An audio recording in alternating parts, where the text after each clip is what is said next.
তওয়াফ করি তাহলে কি মূর্তির আবার ওই যে আগে যে মূর্তি ছিল তাদের কি অনুসরণ করা হবে, তাদের কি তওয়াফ করা হবে? তাদের মনে একটা প্রশ্ন আসলো। আর এই প্রশ্নের কারণে তারা আল্লাহ রাসূল সাল্লাল্লাহু আলাইহি সাল্লামকে জিজ্ঞাসা করলেন, ইয়া রাসূলুল্লাহ, আগে তো সাফা এবং মারওয়ার মধ্যে দুইটা মূর্তি ছিল, আর এই মূর্তি দুই পাহাড়ে ছিল, মক্কার মুশরিকরাও এই দুই পাহাড়ের উপর তওয়াফ করত। এখন আমরা মুসলমানরাও যে তওয়াফ করতেছি, এর মাধ্যমে তো তাদের সাথে আমাদের সাদৃশ্য হয়ে যায়, তাদের সাথে আমাদের মিল হয়ে যায়। আল্লাহ রাসূল বললেন, এখন তো এই দুই পাহাড় থেকে দুইটা মূর্তিকে সরিয়ে দেওয়া হয়েছে, এখন আর তওয়াফ করতে কোনো অসুবিধা নাই, এখন তওয়াফ করতে আর তোমাদের গুনাহ হবে না। এই জন্য আল্লাহ বলছেন, ফালা জুনাহা আলাইহি আইয়াত্তাওয়াফা বিহিমাম, যে এই দুই পাহাড় সাফা এবং মারওয়া এগুলো তওয়াফ করতে কোনো গুনাহ নাই। কাদের জন্য? ওই যে মূর্তি সরানোর পরে সাহাবীদের প্রশ্নের উত্তর আল্লাহ রাসূল এই কথা বলেছেন, ওমান তাতাওয়া খায়রান, যে ব্যক্তি স্বেচ্ছায় নিজের থেকে ভালো কাজ করে, ফাইন্নাল্লাহা শাকিরুন আলিম। মনে করেন এই যে তাওয়া মানে নফল ইবাদত, ফরজ ইবাদত তো করতেই হবে, 5 ওয়াক্ত নামাজ পড়তেই হবে, রোজা রাখতেই হবে, হজ যাদের উপর ফরজ তাদের করতেই হবে। আর নফল ইবাদত আপনি ফজরের ফরজ পড়লেন, জোহরের ফরজ পড়লেন, তারপর আসরের ফরজ পড়লেন, মাগরিবের ফরজ, ইশার ফরজ, এই 5 ওয়াক্ত নামাজের ফরজ মোট 17 রাকাত। বলেন কত রাকাত? 5 ওয়াক্ত নামাজের ফরজ মোট কত রাকাত জানেন তো সবাই? এবং 5 ওয়াক্ত নামাজের সুন্নতে মুআক্কাদা 12 রাকাত। কয় রাকাত? বলেন কয় রাকাত? ফজরের 2, হিসাব করেন, ফজরের, জোহরের 4 আর 2 6, মাগরিবের 2, মাগরিবের সুন্নত মুআক্কাদা, আর ইশার সুন্নত মুআক্কাদা 2, তাহলে কত হয়? 8, 12। ফজরের 2, জোহরের 6, 6 আর 2, মাগরিবের 2, কত হয়? 10, আর ইশার 2, কত হয়? তাহলে সুন্নতে মুআক্কাদা এগুলো পড়তেই হবে, না পড়লে গুনাহ হবে। আমাদের অনেক ভাইয়েরা আছেন ফরজ পড়ে দৌড়ায়, আছে না?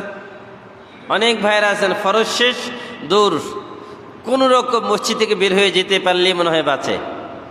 আবার অনেক ভাইয়েরা আছে জুমার দিন দেখবেন জুমার নামাজ শেষ, মসজিদ অর্ধেক নাই, শূন্য খালি, আছে না? এমন মনে হয় 2 রাকাত ফরজ, কিন্তু কাবলাল জুমা বাদাল জুমা, জুমার আগে 4 রাকাত, পরে 4 রাকাত, 8 রাকাত সুন্নত মুআক্কাদা পড়তেই হবে, না পড়লে গুনাহ হবে না সওয়াব হবে?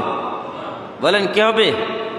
তো মসজিদে আসলাম সওয়াবের জন্য, এসে যদি গুনাহই হয় তাহলে কি দরকার ভাই? এই জন্য 2-4 মিনিট সময় ব্যয় করে যদি সুন্নতটা আদায় করা যায়, কোনো লস আছে নাকি? বলেন লস আছে? কোনো লস নাই। এই জন্য আল্লাহ বলেন, ফামান তাতাওয়া খায়রান, যেই ব্যক্তি নফল ইবাদত বেশি বেশি করবে, ফাইন্নাল্লাহা শাকিরুন, আল্লাহ হচ্ছে কদরদান, আল্লাহ তার ওই নফলের প্রতিদান দান করবেন, প্রতিদান দিবেন। নফলটাকে আল্লাহ নষ্ট করবেন না, নফলের কি দিবেন? প্রতিদান দিবেন। আলিম, আল্লাহ সব বিষয়ে জ্ঞানী। কিভাবে এটা দিবেন? এখন মনে করেন আমার ফরজ যেগুলো আছে, ফরজকে আমাদের পরিপূর্ণ হয়? বলেন হয় না? অনেক ঘাটতি হয় না? এই ঘাটতিটা পূরণ হবে নফল দিয়া। বলেন ফরজের ঘাটতি কি দিয়ে পূরণ হবে? নফল। এখন যদি আমার আপনার আমল নামায় নফল নাই থাকে, তাহলে ফরজের ঘাটতি পূরণ হবে কিভাবে? আপনি ব্যবসা করতেছেন, ব্যবসার আপনার মূলধনের ঘাটতি হইল, আপনি অন্য দিক থেকে এটা পূরণ করেন, আর অন্য কোনো সোর্স যদি না থাকে ইনকামের, তাহলে আপনি মূলধন পূরণ করবেন কিভাবে? তা আপনার মূলধন তো হইল 5 ওয়াক্ত নামাজ, রোজা, হজ, যাকাত, এগুলো। এখন এগুলোর আপনি 5 ওয়াক্ত নামাজের পরে নফল ইবাদত কিছু বাড়াবেন। আপনি এই যে ফরজ রোজার পরে কিছু নফল রোজা রাখবেন। নফল রোজা যেমন আল্লাহ রাসূল রাখতেন সোমবার আর বৃহস্পতিবার রোজা রাখতেন। কি বার? সপ্তাহে 2টা, সপ্তাহে মাসে 3টা বার, আইয়ামে 20, চন্দ্র মাসের 13, 14, 15, 13, 14, 15। তাহলে হিসাব করেন তো মাসে কয়টা রোজা হয়? প্রতি সপ্তাহে 2টা, সপ্তাহে কয়টা? 2টা। তাহলে 4 সপ্তাহে 8টা, আর মাসে 3টা, আবার মাসে 3টা, কয়টা হয়? 11টা। তাহলে 10 থেকে 11টা রোজা যদি আপনার প্রতি মাসে হয়, আল্লাহ রাসূল বলছেন যে রোজা হচ্ছে শরীরের জাকাত। রোজা কি বলেন? রোজা কি? শরীরের জাকাত। যদি কোনো ব্যক্তি, আল্লাহ বলেন, যদি কোনো ব্যক্তি তার জাকাত আদায় করে, আল্লাহ তাআলা তাকে পবিত্র করে দিবেন এবং তার সব কিছুর মধ্যে আল্লাহ বরকত দান করবে। সুবহানাল্লাহ। সম্পদের জাকাত দিলে যেমন সম্পদ পবিত্র হয়, সম্পদ বৃদ্ধি পায়, ঠিক তেমনিভাবে কোনো ব্যক্তি যদি শরীরের জাকাত দেয়, শরীরের জাকাত কি বলেন? রোজা। শরীরের জাকাত কি? শরীরের জাকাত কি? এখন যদি কোনো ব্যক্তি শরীরের জাকাত দেয়, আল্লাহ তার শরীরকে সকল রোগ থেকে মুক্ত করে দেবে। সুবহানাল্লাহ। অনেক ভাইরা আছে, হুজুর রোজা রাখলে গ্যাস্ট্রিক বাড়ে। আরে আল্লাহ রাসূল বলছেন রোজা রাখলে গ্যাস্ট্রিক দূর হয়, তোমার গ্যাস্ট্রিক বাড়ে কেন? তাইলে অন্য কোনো সমস্যা আছে না? হুজুর না খাইলেই সমস্যা। আল্লাহ রাসূল বলছেন খাইলে সমস্যা, আর উনি বলতেছেন না খাইলে সমস্যা। কোনো ব্যক্তি না খাইলে মারা যায়? বলেন তো, না খাইলে কেউ মারা যায় না। বিজ্ঞান বলে যে একজন মানুষ না খেয়ে 14 দিন, কেউ বলছে 21 দিন না খেয়েও থাকতে পারে, কিছুই খাবে না তাও বাঁচবে। তাইলে আল্লাহ রাসূল সাল্লাল্লাহু আলাইহি ওয়াসাল্লাম সওমে উইসাল রাখতেন। সওমে উইসাল কি মানে? লাগাতার রোজা রাখতেন, দিন রাত 24 ঘন্টা কোনো খাবার খেতেন না, কোনো ইফতার করতেন না। সাহাবায়ে কেরাম রাসূলকে দেখে উদ্বুদ্ধ হইলেন। সাহাবায়ে কেরামের মধ্যে কিছু কিছু সাহাবী এই রাসূলের মতো রোজা রাখতে চাইলেন। আল্লাহ রাসূলের কাছে যখন এই খবর আসলো, রাসূল তাদেরকে ডাকলেন, ডেকে বললেন, কি ব্যাপার, তোমরা কি রোজা রাখছো? বললো, ইয়া রাসূলুল্লাহ, আপনি যেই রোজা রাখছেন আমরাও সেই রোজা রাখছি। আল্লাহ রাসূল বললেন, আতআমানি ওয়া ইয়াসকিনি, আল্লাহ আমাকে খাওয়ায়, আল্লাহ আমাকে পান করায়, সুতরাং আমার রোজা আর তোমাদের রোজা এক না। আমি রোজা থাকলেও আল্লাহ আমাকে আমার যেটা খাবারের দরকার এটা আল্লাহ দিয়ে দেয়। আমার যে পিপাসা নিবারণের জন্য যা দরকার এটা আল্লাহ আমাকে পান করায়, তোমাদের আর আমাদের এক না। তাহলে রসুলের রোজা আর আমাদের রোজা কি এক না? এই জন্য আল্লাহ রাসূল সাল্লাল্লাহু আলাইহি ওয়াসাল্লাম একদিন জুতা পায়ে দিয়ে নামাজ পড়াইতেছে। কি পায়ে দিয়ে? আগে এটা হইতো, আগে জায়েজ ছিল। তো আল্লাহ রাসূল সাল্লাল্লাহু আলাইহি ওয়াসাল্লাম জুতা পায়ে দিয়ে নামাজ পড়াইতেছেন। এখন নামাজ পড়াইতেছেন, জুতার নিচে নাপাক কিছু লাগছে। তো জিবরাইল আমিন আসছেন, এসে নামাজের মধ্যে বললেন, ইয়া রাসূলুল্লাহ, জুতা খুলে ফেলেন। বললো, কেন? জুতার নিচে নাপাকি আছে। তো রাসূল সাল্লাম নামাজের মধ্যে জুতা খুলে ফেললেন। সাহাবায়ে কেরাম সবাই জুতা খুলে ফেলছেন। রাসূল বললেন, কি ব্যাপার, তোমরা জুতা খুলছো কেন? শীতকাল। ইয়া রাসূলুল্লাহ, আপনি খুলছেন তাই আমরাও খুলে ফেলছি। আল্লাহ রাসূল বললেন, আমার জুতার মধ্যে নাপাকি ছিল, জিবরাইল এসে আমাকে বলছে তাই আমি খুলছি, তোমাদেরকে কে বলল? তার মানে রাসূল যেটা করেন সব কাজ আমাদের জন্য প্রযোজ্য না। কিছু কিছু বিষয় বিশেষভাবে আল্লাহ রাসূলকে দিয়েছেন। এই জন্য রাসূলের সব কাজকে আমাদের পক্ষে করা সম্ভব না। ভাইরা, এই জন্য বলছি যে আল্লাহ বলছেন যে ব্যক্তি নফল ইবাদত বাড়াবে, নফল রোজা বাড়াবে, হজ ফরজ সম্পদ আছে কিছু, নফল হজ করলেন, উমরা করলেন বেশি বেশি, এবং হজ ফরজ রোজা গেল, আপনি নামাজ, এগুলো যখন বাড়বে তখন আল্লাহ তাআলা আপনার জান মাল শরীর সব কিছুর মধ্যে বরকত দান করবেন। আল্লাহ বলে, শাকিরুন, তুমি যা করবে সব কিছুর মূল্য আমি আল্লাহ দিয়ে দিব। বলি সুবহানাল্লাহ। আরেকটা এখন গুরুত্বপূর্ণ একটা বিষয় বলবো, খুব ভালো করে মনোযোগ দিবেন। ইন্নাল্লাযীনা ইয়াকতুমুনা মা আনজালনা মিনাল বায়্যিনাতি ওয়াল হুদা মিন বা'দি মা বায়্যানাহু লিন-নাসি ফিল কিতাব উলাইকা ইয়ালআনুহুমুল্লাহু ওয়া ইয়ালআনুহুমুল লাঈনুন। আল্লাহ বলেন, নিশ্চয়ই, ইন্না মানে নিশ্চয়ই, আল্লাযীনা যারা, ইয়াকতুমুনা গোপন করে, কি করে? গোপন করে, লুকায়। কি লুকায়? মা আনজালনা মিনাল বায়্যিনাত, আল্লাহ বলেন যা আমি নাজিল করেছি, মিনাল বায়্যিনাত সুস্পষ্ট দলিল, আল হুদা এবং হেদায়েত কোরআন, মিন বাদি মা বায়্যানাহু লিন-নাসি ফিল কিতাব, এরপরেও যে মানুষের জন্য কোরআনের মধ্যে, কিতাবের মধ্যে সুস্পষ্ট বর্ণনা করার পরেও যেই মানুষগুলো কোরআনের কথাগুলো লুকিয়ে রাখে, কোরআনের দলিলগুলো লুকিয়ে রাখে, তাদের উপর শাস্তি কি? উলাইকা ইয়ালআনুহুমুল্লাহু ওয়া ইয়ালআনুহুমুল লাঈনুন। আল্লাহ বলেন তাদের উপর আল্লাহ লানত করেন। লানত বুঝেন তো, এটা আমাদের বাংলা ভাষায় ব্যবহার হয়। অভিশাপ দেন। কি করেন? কে অভিশাপ দেন? শুধু আল্লাহ দেয় এমনটা না। ওয়ায়ালআনুহুমুল লাঈনুন। এবং আল্লাহ বলেন তাদের উপরে ফেরেশতারা অভিশাপ দেয়। কারা অভিশাপ দেয়?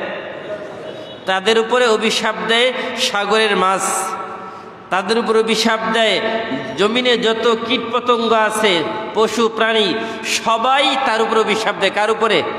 যে জানার পরেও হক কথা গোপন করে, কোরআন জানার পরেও এটা গোপন করে মানুষকে বলে না। এই কাজটা করে কারা বলেন তো? আলেমরা। কারা? কারা? এখন আলেমরা যদি জানার পরেও গোপন করে, তাহলে আলেমদের উপর লানত কে দেন? বলেন কে দেন?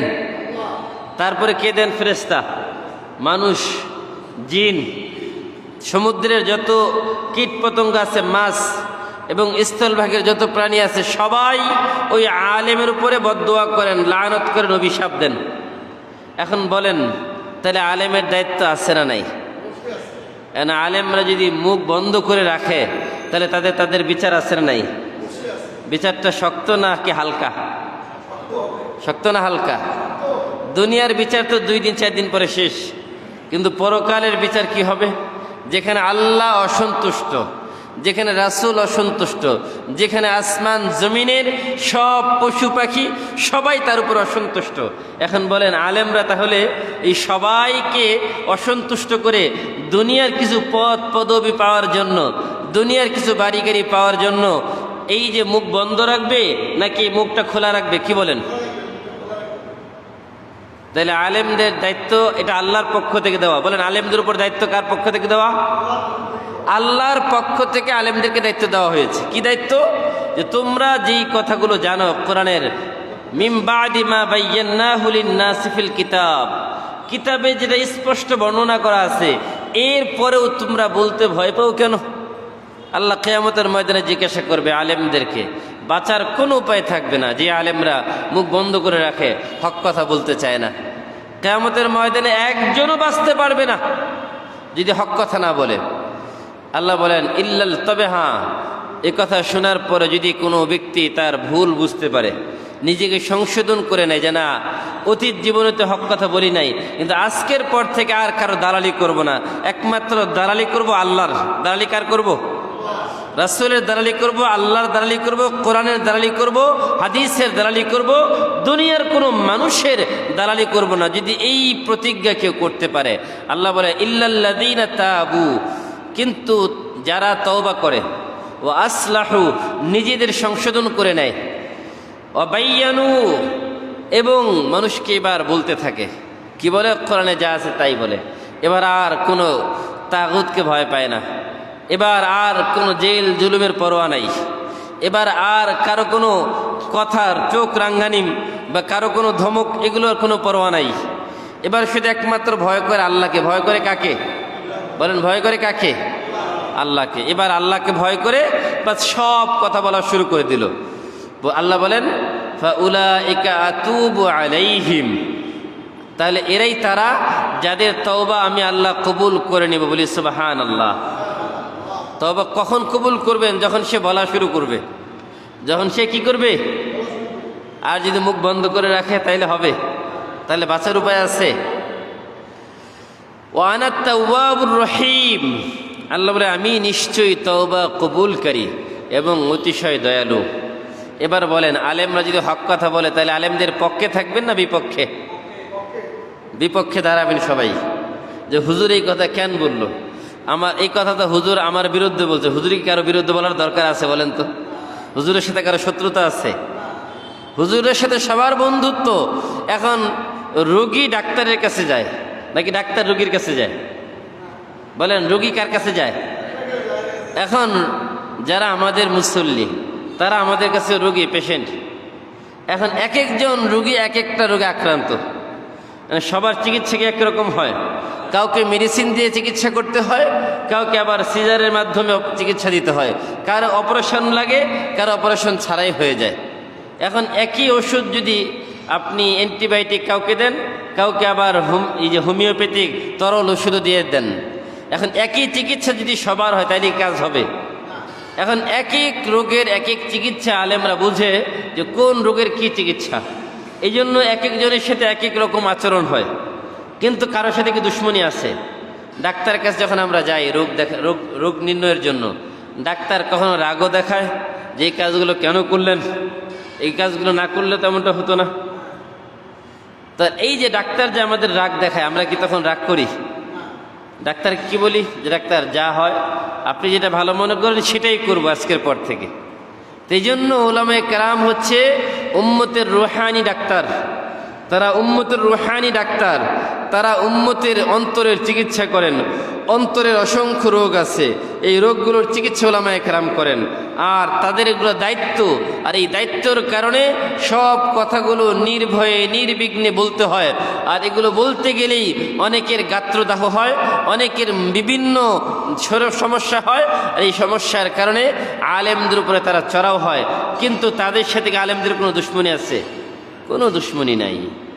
কিন্তু বড় আফসোস, এরা বুঝে না, না বুঝার কারণে শুধু এই কাজগুলো করে। এরপরে আল্লাহ বলেন ইন্নাল্লাযীনা কাফারু। এবার এতক্ষণ তো ইমানদারের কথা বললেন, আলেমদের কথা বললেন, এবার একটু ভিন্ন প্রসঙ্গে আল্লাহ বলছেন ইন্নাল্লাযীনা কাফারু, নিশ্চয়ই যারা কাফের, যারা কুফরি করেছে, যারা আল্লাহকে বিশ্বাস করে না। আছে না এমন লোক যারা আল্লাহকে বিশ্বাস করে না? ওমাতু, এবং কাফের অবস্থায় মারা গেছে, কুফরি অবস্থায় সে মারা গেল। অহুম কুফার, সে কুফর অবস্থায় মারা গেল। ফাউলাইকা আলাইহিম লা'নাতুল্লাহ ওয়াল মালাইকাতি ওয়ান নাসি আজমাইন। তাহলে যেই ব্যক্তি কাফের ছিল, কাফের অবস্থায় মারা গেল, তার উপরেও লানত করতেছেন। কে করেন?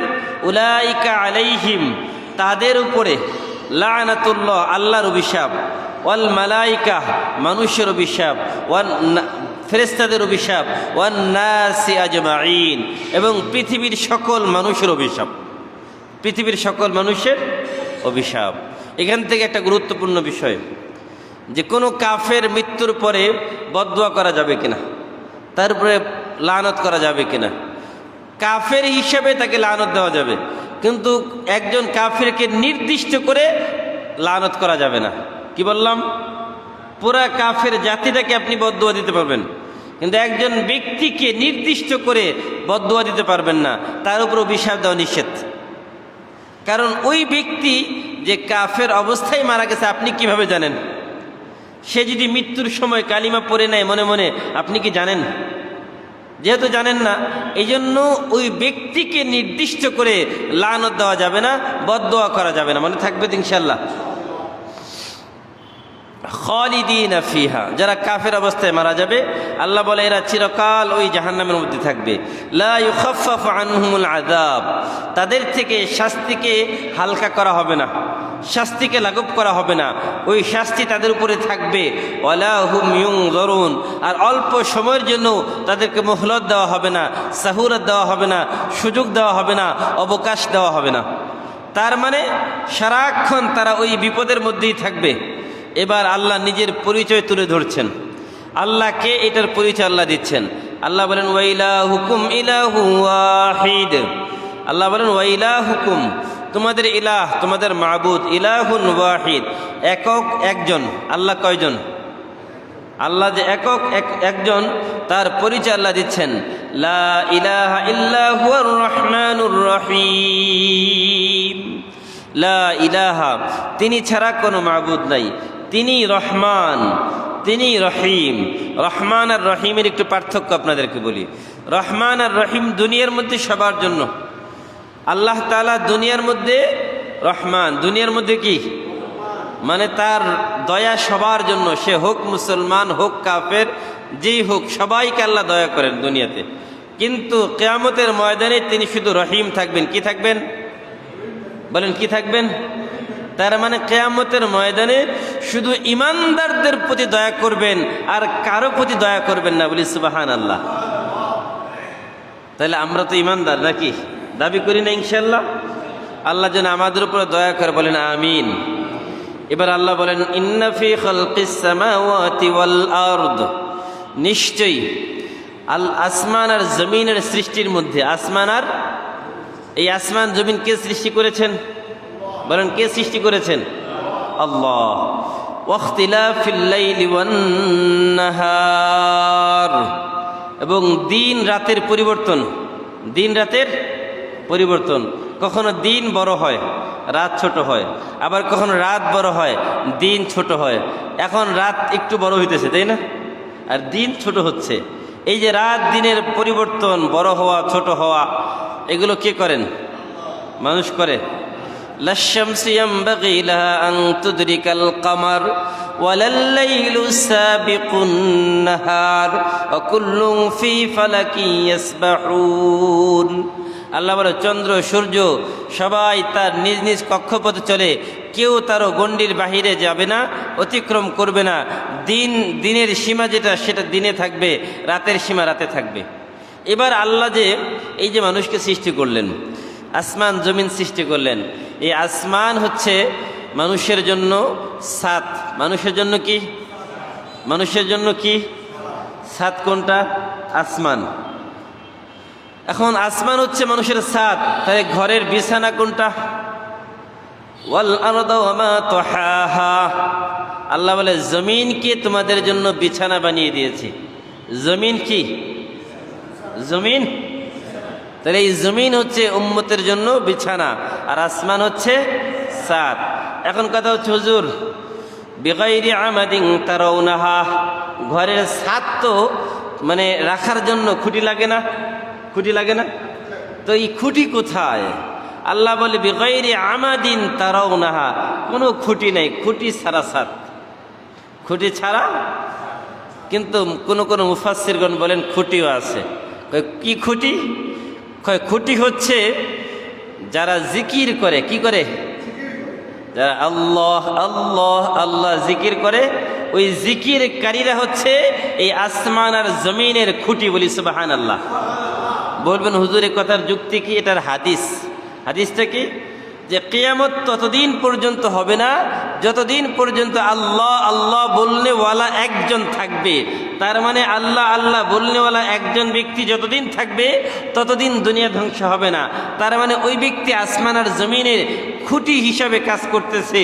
খুঁটি থাকলে ঘর যেমন পড়ে না, ঠিক তেমনিভাবে আল্লাহ আল্লাহ জিকিরকারী যদি কেউ থাকে তাহলে ওই ব্যক্তি আসমান আর জমিনের পাহারাদার হয়ে যায়। আসমান আর জমিনের সুরক্ষার দায়িত্ব আল্লাহ তার কাঁধে দিয়ে দেয়। বলি সুবহানাল্লাহ। তাহলে আমরা খুঁটিও পেয়ে গেলাম। এই জন্য আল্লাহ বলেন আসমান আর জমিন এগুলোর পরিবর্তন। ওয়াল ফুলকিল্লাতী তাজরি ফিল বাহরি বিমা ইয়ানফাউন নাস। এবার আল্লাহ তার আরেকটা ক্ষমতার প্রকাশ ঘটাচ্ছেন। আল্লাহ বলে এই যে জল আর স্থল, এই যে বিশাল স্থল ভাগ যেটা আমরা দেখি, তার থেকে 70 ভাগ বেশি হচ্ছে এই যে আপনার পানি। এখন এত বিশাল পানি, জলরাশি, সমুদ্র, সাগর, এত বিশাল সাগর যেগুলোর কোনো কুল কিনারা নাই, কিন্তু এর মধ্যেও আল্লাহ জাহাজের নিরাপদ পথ বানায় নাই। আল্লাহ তাআলা সব নদীর মধ্যে কি জাহাজ চলে? সব সাগরে কি জাহাজ চলতে পারে? জাহাজ চলার একটা রুট আছে না? জাহাজ চলার একটা নিরাপদ রোড আছে। ওই পানির ওই রোড দিয়ে তারা চলে। যেমন রাস্তা আছে ওই রাস্তা দিয়ে গাড়ি চলে, ঠিক পানির ওই রোডগুলো আছে, ওই রোডগুলো দিয়ে নাবিকরা বুঝে বুঝে তাদের জাহাজ চালায়। তো এই যে পানির মধ্যে যে নাবিকরা জাহাজ নিরাপদে নিয়ে যায়, এই রোডগুলো তৈরি করে দিয়েছেন কে? আল্লাহ। দুনিয়ার রাস্তা তো মানুষ তৈরি করতে পারে, কিন্তু পানির রাস্তা কিভাবে তৈরি করবে? আল্লাহ বলে ওয়াল ফুলকিল্লাতী তাজরি ফিল বাহরি বিমা ইয়ানফাউন নাস। আল্লাহ বলেন ওই যে সমুদ্রের জলরাশি, ওই জলরাশির মধ্যে মানুষের সবথেকে বেশি কাজ হয়। কীরকম? আপনি দেখেন এই যে যত বড় বড় এই যে আপনার মালবাহী যত স্টিমার আছে, যত লঞ্চ আছে, যত বেশি জিনিস, এগুলো কিসের মাধ্যমে আসে? ওই সাগর পথে আসে নাকি উড়ন্ত পথে আসে? খুব কম। ট্রাকে আসে? খুব কম। সব কোন দিক দিয়ে আসে? সাগর পথে। সব থেকে বেশি মাল আসে কোন দিক দিয়ে? সাগর পথে। তো এই যে আল্লাহ বলে তোমাদের সাগর পথে এত টনে টন হাজার হাজার মন তোমরা মাল যে বহন করে নিয়ে আসো, সাগরে ডুবে না। তো এটা কে করে? কে করে? আল্লাহ বলে এই যে তোমাদের ব্যবসার ব্যবস্থা করে দিয়েছি মানুষের উপকারের জন্য, এটা করেছেন কে? আল্লাহ। আপনি চিন্তা করেন তো, আচ্ছা পানির মধ্যে লোহা যদি আমরা ফেলে দিই, লোহাটা ডুবে নাকি ভাসে? লোহাটা ডুবে যায় না? তাহলে এই যে একটা লঞ্চ, একটা স্টিমার, এই যে হাজার হাজার টন এক একটা, এত ওজন বিশাল, সবগুলো তো লোহা দিয়ে তৈরি। লোহা ছাড়া কি? লোহা দিয়ে তৈরি না? আপনি কখনো ভাবছেন যে এই লোহাগুলো এত টনের টন লোহা নিজে বহন করতেছে, আবার তার মধ্যে হাজার হাজার টন সে মাল বহন করতেছে, তারপরেও পানির উপরে ভাসতেছে, কোনো সমস্যা নাই, রোড নষ্ট হওয়ার চিন্তা নাই। দুনিয়ার এই রাস্তা তো ওই মাল গেলে 2 দিন, আমাদের এই হাইওয়েগুলো কি হয়? পাথর যাওয়ার কারণে আমাদের হাইওয়ে 1 মাস 2 মাস 3 মাস পর রাস্তা শেষ। আর ওই মালগুলো যদি এইগুলো হাইওয়ে দিয়ে ব্যবহার করা হইতো, রাস্তা কি রাস্তায় জায়গায় থাকবে? এই জন্য আল্লাহ নিরাপদ রাস্তার ব্যবস্থা করে দিয়েছেন কোথায়? সাগরের বুকে, যেখানে তোমাদের কোনো চিন্তা নাই হাইওয়ে করার জন্য, তোমাদের কোনো টাকা পয়সা ব্যবস্থা করতে হবে না। আল্লাহ নিরাপদ রোডের ব্যবস্থা করে দিয়েছেন। আল্লাহ বলে কেন করেছি? বিমা ইয়ানফাউন নাস, মানুষের উপকারের জন্য। কার উপকারের জন্য? আল্লাহ। এরপরে ওমা আনজালাল্লাহু মিনাস সামা মিম মাইন ফাহিয়া বিহিল আরদ বা'দা মাউতিহা। এখন আপনারা বলেন, আমরা তো সবাই কৃষক যারা আছি ম্যাক্সিমাম, যদি বৃষ্টি হয় তাহলে ফসল ভালো হয় না খারাপ হয়? আর বৃষ্টি না হইলে? আল্লাহ এটাই বলছে ওমা আনজালাল্লাহু মিনাস সামা, এবং আল্লাহ তাআলা আসমান থেকে যে পানি বর্ষণ করেন, তার মানে বৃষ্টি দেন, ফাহিয়া বিহিল আরদ বা'দা মাউতিহা, ওই শুকনো জমিনগুলো যেগুলো একদম মাটি ফেটে চৌচির হয়ে গেছে, বুকটা ফেটে গেছে, পানি ওই শ্যালো মেশিন দিয়ে কাজ হয় না। আপনি পানি দিচ্ছেন নাই, আবার শুকিয়ে যায়। কিন্তু আল্লাহ অল্প বৃষ্টি দিল, বাস দেখা গেল গাছগুলো একদম তরুতাজা হয়ে গেছে, হয় না এমন? এই গতকালকে আমার বাসায় একটা গাছ লাগানো হয়েছে, মানে টপের মধ্যে, গাছটা দেখে বারান্দায় ঝুলানো, একদম শুকিয়ে শেষ। তো আমার স্ত্রী বলতেছে গাছটা যে মরে গেল। আমি বললাম আচ্ছা দেখতেছি। আমি এমনিতে দেখলাম মাটিগুলো একদম শুকিয়ে একদম ঠনঠনা হয়ে গেছে। তো আজকে সকালবেলা আমি একদম টব ভর্তি পানি দিলাম। পানি দেওয়ার পরে বিকালবেলা দেখি গাছটা পুরো একদম মানে সতেজ হয়ে গেছে। গাছটা মনে হয় কিছুই হয় নাই, যত ঝরা পাতাগুলো মনে হয় আবার গাছটা তাজা হয়ে গেছে। তো এই যে অকুল্লা মা ইন হাই, আল্লাহ বলে পানির অপর নাম হচ্ছে জীবন। পানির অপর নাম কি বলেন? মানুষের জীবন পানির প্রয়োজন, গাছেরও পানির প্রয়োজন, জমিনেরও পানির প্রয়োজন, সবার পানির প্রয়োজন। সবার কি প্রয়োজন?